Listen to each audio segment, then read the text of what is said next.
Sen ulu tarihin şah eserisen, şerginik güneşi. İlk ulduzusan, zulmeti parçalayan hak sesisen. 28 May istiklalımsan. Üç renkli bayrağın göylere dayar.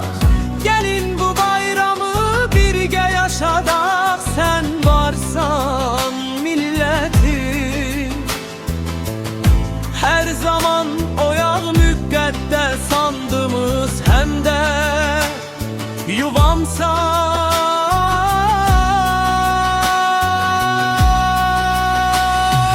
Seferler yaraşır senin adına, kucak açmışsa her bir övladına.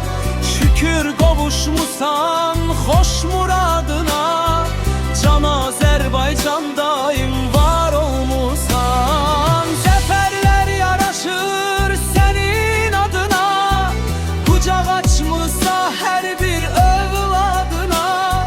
Şükür qovuşmusan xoş muradına, can Azərbaycandayım var olmusan. Türklüyüm göğüzündən rəng alıbdı, düşmənin canına qorxu salıbdı. Tarix silinməz, yaddaşda qalıbdır Azərbaycan, ucalardan ucasan.